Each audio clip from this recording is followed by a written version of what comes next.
Football with Ink-ийн эхний дугаар эхэлж байна. За энэ удаагийнхаа дугаараар хэдүүлээ дэлхийн хамгийн баян 10 хөл бөмбөгчтэй танилццгаая. Тэгээд дээрэс нь хамгийн сүүлд нь Монголын хамгийн баян хөл бөмбөгчийн хэм бэ гэдэг талаар таамаглал төвшүүлцгээе. За миний олж мэдснээр болохоор яагаад энэ бичлэгийг хийж авъя гэхээр саяхан Эден Хазард гэрэл тоглож байгаа тоглогчид таад мэдэх байх. Би бол бүр Челси тоглолтог байх байсан дэмждэг байсан, крашлдаг байсан. Тэгээд Эден Хазард саяхан Instagram дээр нэг тийм өсчний нэг тийм сонин реклам хийсэн байхгүй рил хийсэн. Тэгээд би тэрийг харчаад Эден ингээ юм хөнгөтэй яа юм сонир рил хийж байгаа юм болоо Instagram таг гэж бодоод тэгээ ер нь ингээд бододсон чинь саяхан бас Рональдо маань YouTube хаягаа нээсэн. Тэгээд нэг өдрийн дотор ингээд маш олон subscribeтай дэлхийн хүн боллоо. Дэлхийд даяар ингээд шуугсан тий.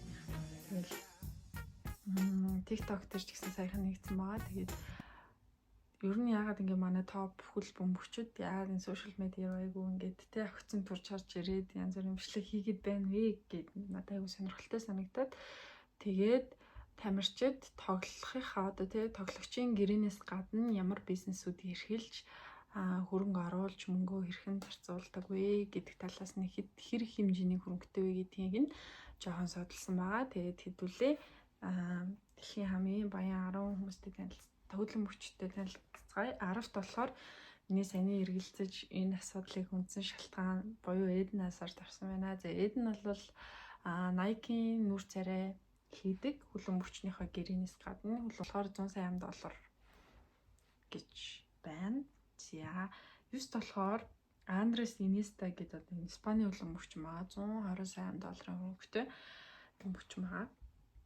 8-д болохоор Бэл орж байгаа юм байна. 8 та тэрөө мэддэг бол Бэл аюух гольф сонирхдаг. Тэгээд гольфийн өөрийн гэсэн талбайтай. Тэгээд гольфийн талбайнуудад бас аюух хөрөнгө оруулдаг. За тэгээд тоглож байгаа багасаа мэдээж гэрээнийхээ тий өндөр цалин жилийн өндөр цалин авч байгаа. Тэрний дараа болохоор Рүүнийг монголчууд аюул сайн таньдаг болсон гэж би найдаж байна. Яагаад гэвэл сайхан манай очирван маань Ваза маань Рүүнитэй уулзаад ирсэн байгаа. Тэгээд ер нь бол дэлхийд даяар шуугуулсан. Тэр бол гайхалтай үйл явдал болсон. За тэгээ энэ ташрамыг одоо тохиолдуулаад би бас тэ Рүүнигийн хүүхдтэй өөрийнхөө багийн тамирчдыг буюу одоо яг тасгалжуулагч хийжсэн бага Рүүнигийн хүүхдийн багтай тоглуулад манайх тэнцэжсэн тэгээд тэр үед Рүүнийг тэнд ирсэн байсан гэж ярьжсэн боловч би тэд уулзч чадаагүй. Гэхдээ хүүтэй нь уулзаад ярилцлага авсан юм рил бол надад байдаг. Тэгээд бас сонирхолтой байх гэж одоо хэлж байна. За тэгээд 6-ад болохоор Залатан орсон байна. Залатан болохоор та хэд мэдж байгаа бол товтлогч те Швед тоглогч байгаа. Тэгээд дээрэс нь 190 сая төгрөгийн хөрөнгөтэй. За 5-д болохоор Давид Бекхэм орсон байна. Давид Бекхэм яагаад ямар хөнгөтэй болоод 5-д ороод ирвэ гэсэн чинь Miami багийг авсан. За Интер Miami гэхээр та Мессигийн баг гэдгээр нэг сайн мэдэх байх. Тэгээд Интер Miami-гийн эзнээс гадна Давид Бекхэм болвол H&M за тэгээд дээрэс нь Adidas-ийн эзэн мөн дээрэс нь өөрийн гэсэн одоо вискиний тийм Сейн лүү тийм үйлдвэртэй. Тэгээд 4-т болохоор бидний мэдэх Неймар Жуниор орсон байна. За Неймарын хувьд болохоор та нар Неймарыг мэддэг бол Puma-гийн амбассадор байгаа. Puma-гийн нүр царай. За тэгээд яг өөрийн гэсэн нэр төрлийн бүтээгдэхүүн бизнес бол яг одоохонд бол байхгүй. Гэхдээ мэдээж маш олон газруудад тэ брэнд амбассадор өөрийн гэсэн брэнд нь ингээл бичлэгүүд нь ингээл амар их явчихдаг тэгэл бас.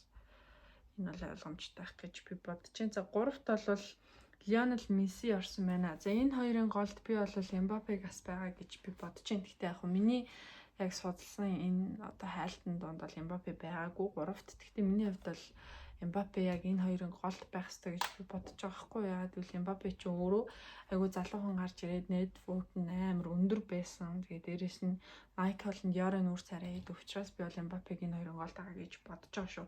За 3-т болохоор Лионел Месси буюу бидний хамгийн сайн мэддэг Месси орсон байна. За Месси бол мэдээж $800 сая хөрөнгөтэй гэж гарсан байна. За тэгээд дээрэс нь Adidas-ийн нүүр царай гэдгийг та бүгд мэдэх байх. Тэгээд дэлхийн хамгийн баян 3 дахь хөлбөмбөгч байх нэ. За 2 дахь нь гэдгийг мэдчихэж байгаа бол Роналдо. Би бол Роналдог нэгт гэж бодож исэн боловч нэгт шал өөр хүн байдаг юм байна. Тэгээ хоёрт Роналдо болохоор 1 тэрбум $1 хөрөнгөтэй. За одоо магадгүй бараг тэрнээс ч их болсон байх яа. Тэгвэл сайхан YouTube хаягаа нэгээд бичлэгүүдээ оруулж эхэлсэн байгаа. Тэгээд мэдээж хамгийн өндөр үнэтэй гэрээг өнгөрсөн жил тэр одоо Сауди Арабын багт зурсан. Тэр нь $200 сая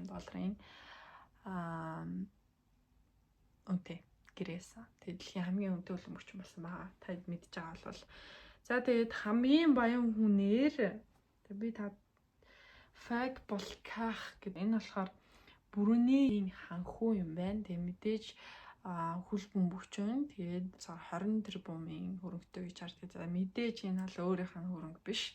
Гэр бүлийнх нь мэдээж ханхуу учраас те гэр бүлийнх нь одоо хөрөнгө юм байна. Би бүр гайхаад Роналдо ч номер 1 баян хөлбөмбөгч юм шиг үү гэж би бодсон. Гэхдээ ерний талаар угаасаа дэлхийн амар их ярьдаг юм байна. Тэгээд ингээд яг ингээд дэлхийн хамгийн одоо тий баян хөлбөмбөгч яг хин бэ гэх Роналдо, Месси хоёртой бас ингээд харьцуулж марцуулаад ингээд зөндөө их маргалцсан байна. Гэхдээ мэдээж бидний хувьд бол Роналдо, миний хувьд бол Роналдо шүү. За юу гэх.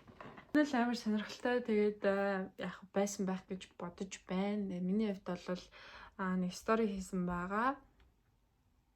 Монголын хамгийн баян хөлбөмбөгч хин бэ гэдгсэн чинь над руу болохоор Анархүү гэж орж ирсэн. Тэгээ би Анархуу ахыг юм болов уу нэр бас гэж бод байжсэн чинь Түр ах гэж орж ирсэн.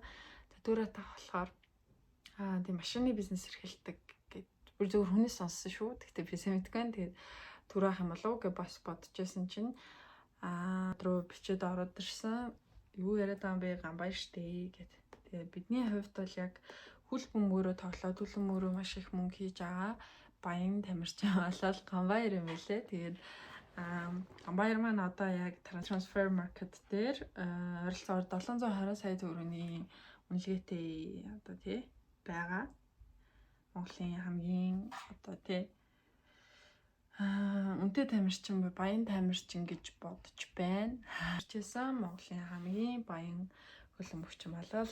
Тэгээ би Гамбайрыг гэж бодож байна. Ер нь бол хүмүүс аяг бүгдээр л Гамбайрыг л гэж бодож байгаа байх. Тэгээ үгүй штэ тэр хөлбөмбөгч амар баян штэ гэсэн хүн байх юм бол доор комент дээр үлдээ хэрэг хэдүүлээ. Тэгээд би нэг ингээд судлаад Монголын хамгийн одоо баян хөлбөмбөгчдийг олцоод 10 хөлбөмбөгч олцоод тэгээд дараагийн бичлэгээр олцъя.